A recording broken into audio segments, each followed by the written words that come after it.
Distance time graph. आज हम लोग जो है ग्राफ के बारे में डिस्कस करेंगे कि ग्राफ क्या होता है। आप लोग जो है इससे पहले जो है क्लास 8 में भी ग्राफ के बारे में कुछ जाने होंगे कि जैसे एक्स एक्सिस क्या होता है, वाई एक्सिस क्या होता है। तो जैसे यहाँ पर देख लें कि ये पोटेंशियल प्लेन होता है, ये हमारा वाई एक्सिस है, ये negative Y axis Y dash के नाम से जानते हैं, ये एक्स एक्सिस है और ये मेरा एक्स डैश है और ये आपका ओरिजिन है। ठीक है, तो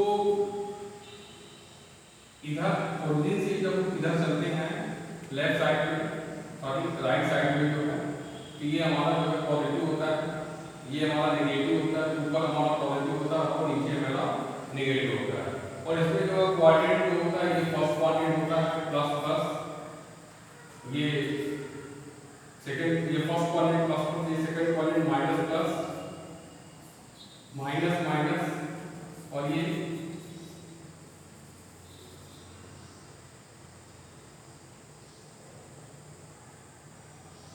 plus minus, plus plus first quadrant minus plus second quadrant minus minus second third quadrant और प्लस माइनस फोर्थ क्वाड्रेंट। ये तो आप लोग जानते हैं, लेकिन इसके बेसिस पर कुछ जो है हम कुछ चीजों को भी सीखते हैं, जैसे डिस्टेंस टाइम ग्राफ क्या होता है। तो जनरली जो है ग्राफ दो वेरिएबल क्वांटिटी होती है, इसके बारे में हम लोग डिस्कस करते हैं। तो दो वेरिएबल क्वांटिटीज में इसकी वैल्यू को हम लोग डिफाइन करते हैं। ये हमारा डिस्टेंस टाइम ग्राफ होता है, इसमें कुछ वेरिएबल क्वांटिटीज होती है, इसके बारे में हम लोग डिस्कस करते हैं। तो सबसे पहले हम लोग बात करते हैं distance time graph. Distance time graph क्या होता है ये सीखेंगे।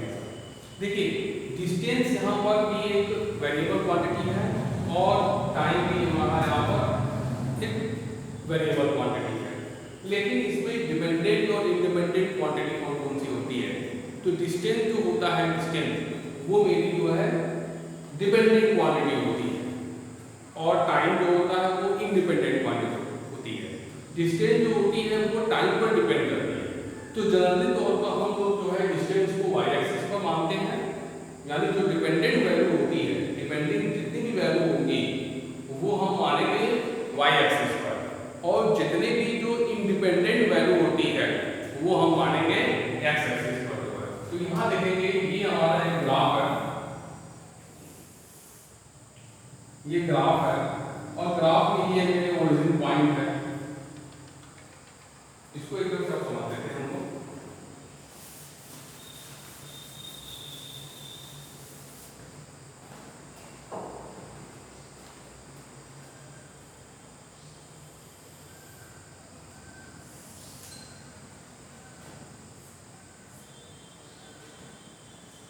ये y एक्सिस, ये x एक्सिस और ये मेरी origin.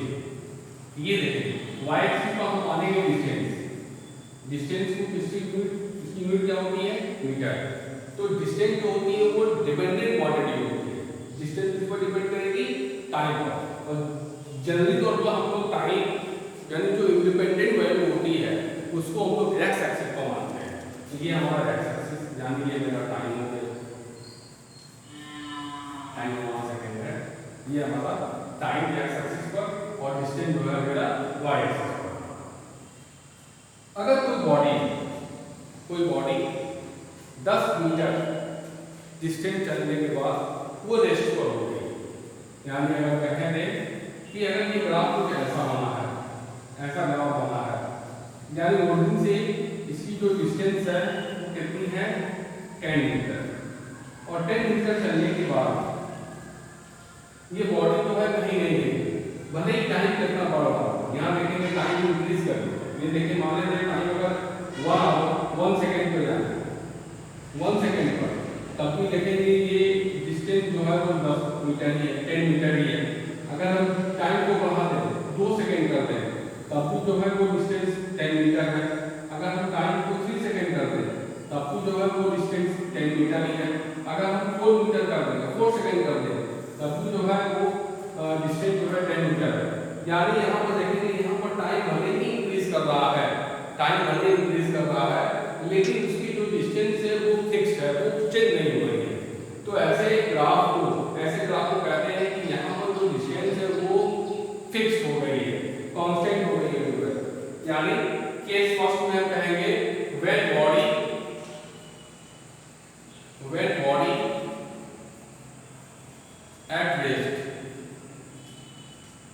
when body at rest, जब बॉडी जो है वो रेस्ट पर होती है तो इस समय कहेंगे कि उसका ग्राफ जो है ये बनेगा। अगर बॉडी रेस्ट पर है, 10 मीटर चलने के बाद जो है अगर वो बॉडी रुक गई है, भले ही टाइम को अगर हम इंक्रीज कर रहे हैं लेकिन उसके डिस्टेंस में कोई चेंजेस नहीं हो रही है, तो हम कहेंगे कि वो बॉडी जो है रेस्ट पोजीशन पर है। यानी टाइम को इंक्रीज करने के बाद भी उसकी डिस्टेंस में कोई चेंजेस नहीं हो रही है, तो हम कहेंगे कि वो बॉडी जो है रेस्ट पर है। ठीक है, ये आप जानते हैं। यानी इसका ग्राफ जो है वो बिल्कुल भी ऐसे ही हो सकता है। 10 मीटर चला, तो चलने के बाद वो बॉडी जो है रेस्ट पर हो गई। ठीक है, यानी parallel to the X axis, then when the body at rest position, suppose the body is stationary at a distance of 10 meters from the origin. Suppose the body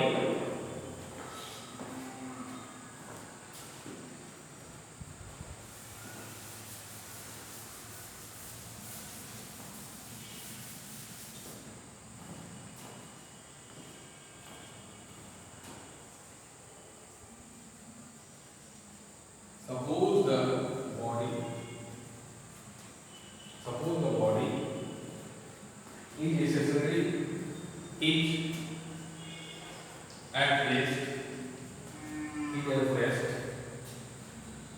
at a distance of 10 meter at a distance of 10 meter from the origin, the position of the body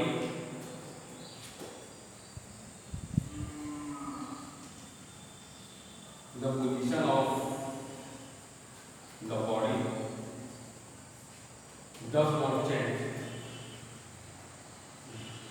not change when increasing the rate. Suppose the body at rest at a distance of 10 meters from the origin, the position of the body does not change when increasing the time. That is the graph of this. यानी time को increase करने के बाद उसकी position change नहीं हो रही है, तो ऐसे का जो ग्राफ बनेगा वो हमारा ये वाला ग्राफ बनेगा। यानी एक चीज और हम यहाँ पर डिस्कस करना चाहेंगे कि जितनी भी जो इंडिपेंडेंट वैल्यू होती है वो हमारी एक्स एक्सिस पर हम लोग करते हैं, लेकिन जो डिपेंडिंग वैल्यू होती है, डिपेंडिंग वैल्यू में हमारी डिस्टेंस आ गई, वेलोसिटी आ गई, स्पीड आ गया, एक्सेलरेशन हो गया, ये सब हमारी जो है वो डिपेंडिंग वैल्यू होती है। और डिपेंडिंग वैल्यू जो है वो किस बात पर डिपेंड करती है, ये टाइम पर डिपेंड करता है। टाइम कम है, टाइम ज़्यादा है, तो उस हिसाब से जो है उसकी स्पीड या वेलोसिटी या एक्सेलरेशन या डिस्टेंस जो है वो चेंज होती रहती है। तो आज के लिए हम लोग इतना ही सीखेंगे। ग्राफ में when a body at rest, distance time graph, this is a distance time graph. Okay fine, thank you very much.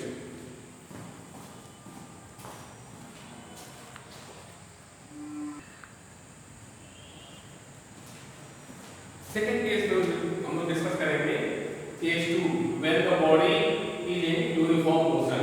अगर बॉडी कोई यूनिफॉर्म मोशन है तो इसका ग्राफ कैसे बनता है। तो देखिए इसके लिए एक चार्ट बना हुआ है। टाइम यहाँ पर सेकेंड में है, डिस्टेंस यहाँ पर मीटर में है, 0 पर 0, 1 पर 20, 1 सेकेंड में 20 मीटर चल रहा है, 2 सेकेंड में 40 मीटर चल रहा है, 3 सेकेंड में 60 मीटर चल रहा है, 4 सेकेंड में 80, 5 सेकेंड में 100। तो इसका ग्राफ कैसे प्राप्त करेंगे।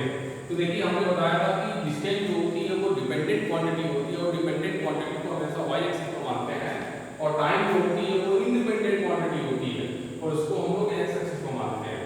तो देखिए अगर 1 सेकेंड 0 पर 0 यानी x axis v0 y axis v0, तो ये तो मेरा ओरिजिन बन गया, ओरिजिन वही रहेगा।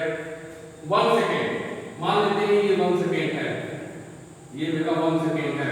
1 सेकेंड पर कितना चला हुआ है, ये 20 चला हुआ है। ये मानते हैं कि 2 सेकेंड है, 2 सेकेंड है। 2 सेकेंड पर कितना चला हुआ है, ये 40 चला हुआ है। फिर ये 3 सेकेंड, 3 सेकेंड पर कितना चला हुआ है, ये 60 चला हुआ है। फिर ये 4 सेकेंड, 4 सेकेंड में कितना चला हुआ है, ये 80 चला हुआ है। अब ये सारे पॉइंट को हम लोग मिलाते हैं,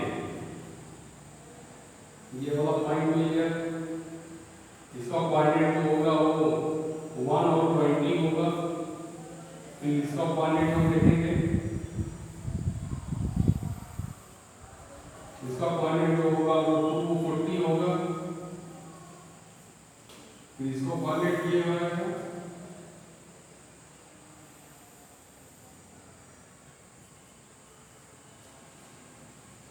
360। अब इस पॉइंट को हम लोग मिला देंगे।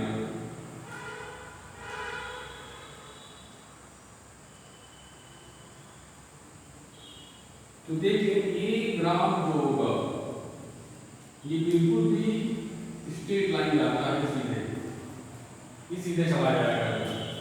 यानी अगर कोई बॉडी यूनिफॉर्म मोशन में है, यानी यूनिफॉर्म मोशन आप लोग जानते हैं equal interval of time, equal distance cover the body in equal interval of time, that is known as uniform motion.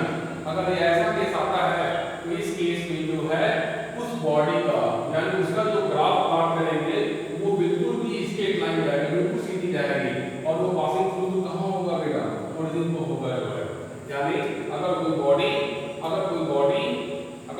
Uniform motion है तो ऐसे केसेस में उसका जो ग्राफ बनता है वो ग्राफ बिल्कुल भी कैसा बनेगा, स्ट्रेट लाइन बन जाएगा। और स्ट्रेट लाइन वो लाइन कहां से पास होगी, वो लाइन ओरिजिन पॉइंट से पास होगी। ये इसकी ओरिजिन पॉइंट है और ये इसका ग्राफ बन गया है। ये बिल्कुल भी स्ट्रेट लाइन जाएगी जो है passing through the origin point है। ठीक है, स्केच सेकंड। तो when the body is in uniform motion, then the line passing through the origin. A line is a straight line. Thank you.